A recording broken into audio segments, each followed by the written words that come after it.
Au moment du décès de Yasser Arafat, 4 rabbins ultra-orthodoxes viennent à Paris se recueillir devant la dépouille du président défunt.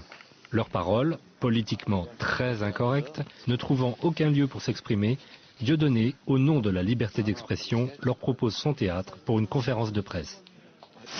Alors ceci n'est pas un sketch, hein, pas confondre. Quelques rares journalistes y assistent, pas un article n'a été publié. Nous avons le plaisir d'accueillir ici 4 rabbins extraordinaires qui représentent le mouvement Naturei Carta, les protecteurs de la cité, qui sont radicalement antisionistes et qui ont tout de suite accepté l'invitation de venir ici dans le théâtre de Dieudonné parce qu'ils savent que dans le monde entier, on essaye d'empêcher les gens de réfléchir et d'agir selon leur intuition, leur bonté, leur qualité spirituelle, en les accablant sous les accusations d'antisémitisme. Donc même sans connaître Dieudonné, ils étaient persuadés que c'était une accusation infondée. Et donc je pense qu'il y a beaucoup d'échanges qui peuvent avoir lieu entre toutes les sensibilités tellement variées que nous représentons. Étant donné la raison de ma présence parmi vous, je pense qu'avant d'aborder les sujets que je vais traiter,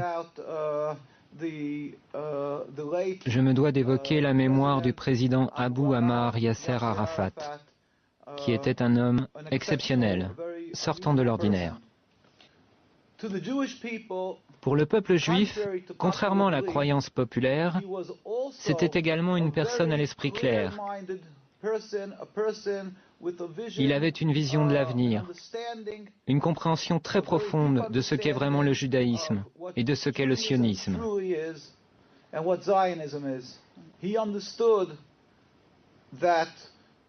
Il avait compris que le judaïsme est une sainte religion, plurimillénaire. Et il n'avait absolument aucune forme d'animosité, d'une quelconque façon, à l'encontre du judaïsme ou du peuple juif. Au contraire, il savait que le sionisme est très différent. C'est ce que j'expliquerai brièvement. Les sionistes, bien entendu, le dépeignirent sous les traits d'un antisémite, comme ils le font de n'importe qui, en Europe ou ailleurs dans le monde, qui tenterait de se dresser contre l'État criminel d'Israël et contre les agissements criminels qui émanent de l'État d'Israël. Ils affirment de manière automatique que cet opposant est antisémite, afin d'étouffer son opposition en la faisant passer pour une lutte contre Dieu. Ils donnent à croire que toute personne qui s'oppose au sionisme et à Israël serait quelqu'un qui blasphémerait la Bible et nourrirait de la haine envers les Juifs. Maintenant, je vais vous expliquer brièvement ce qu'est le sionisme. Comme je vous l'ai dit, le judaïsme est une religion plurimillénaire. Elle remonte aux patriarches Abraham, Isaac et Jacob.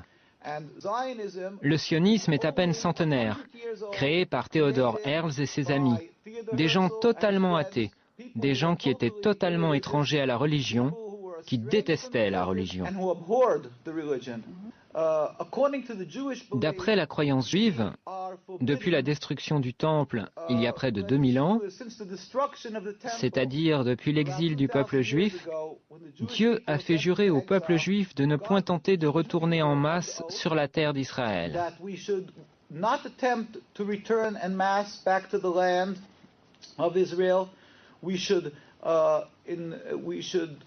Nous ne devrions jamais nous rebeller contre une quelconque nation. Et nous ne devrions jamais rien tenter afin de mettre un terme au décret exilique émanant de Dieu. Seul Dieu, sans la moindre intervention humaine, peut mettre un terme à cet exil. Et Dieu est très compatissant. Il regarde tous les peuples qu'il a créés, et donc le peuple juif parmi eux, dans l'exil. Et c'est quand il jugera le moment opportun qu'il mettra immédiatement un terme à l'exil. Il se produira alors une révolution métaphysique dans le monde. Le monde entier reconnaîtra qu'il n'y a qu'un seul Dieu, et il le servira, rassemblé dans l'harmonie et la paix. Nous n'utiliserons pas les armes, ni ne lancerons une offensive militaire pour convaincre les gens qu'il n'y a qu'un Dieu unique. Simplement, nous nous lèverons tous ensemble pour servir Dieu, ce à quoi un juif aspire, ce qu'il espère, ce pour quoi il prie. À l'époque, au début du sionisme, à ses prémices, les rabbins se sont insurgés unanimement, Ils protestaient disant « C'est un blasphème, c'est de la rébellion contre Dieu. Si cette idéologie est mise en application, nous en souffrirons terriblement. » Malheureusement, les sionistes ont réussi. Tout d'abord, ils voulurent aller en Ouganda. Là-bas, il y avait des terres vierges, mais ils comprirent que la nation juive ne les suivrait pas. Aussi se jouèrent-ils et abusèrent-ils des espoirs et des aspirations que pouvait entretenir tout juif à retourner à Jérusalem. Et ils leur dirent « Nous sommes en train de vivre les prémices de la rédemption. Viens, suis-nous. Retournons ensemble sur la terre d'Israël. » S'appuyant sur l'ignorance des multitudes non-juives dans le monde entier, ils abusèrent de leur compassion, escomptant qu'elle prendrait pour argent comptant ce que dit la Bible, à savoir que cette terre appartient aux Juifs, et diraient qu'on leur donne la terre. Ils ont utilisé ces sentiments afin de poursuivre leur entreprise, de marquer des points sur le terrain, dans l'objectif de s'accaparer la Palestine. La Palestine était un pays peuplé d'êtres humains, les Palestiniens, c'est-à-dire les Arabes habitant cette contrée, ainsi que des Juifs orthodoxes qui craignent Dieu.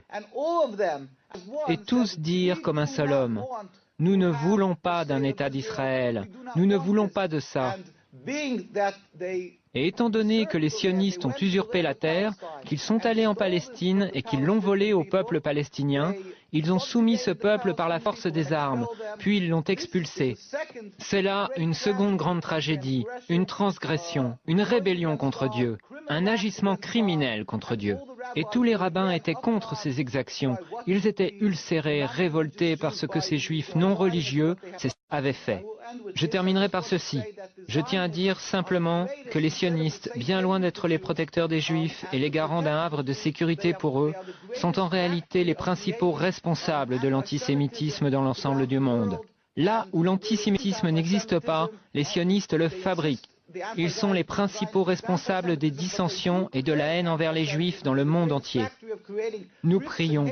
Nous demandons à tout le monde de prier pour la liberté de la Palestine et pour la venue du jour où la gloire de Dieu sera révélée au monde entier et où nous pourrons tous le servir dans la paix et l'harmonie dans un futur proche.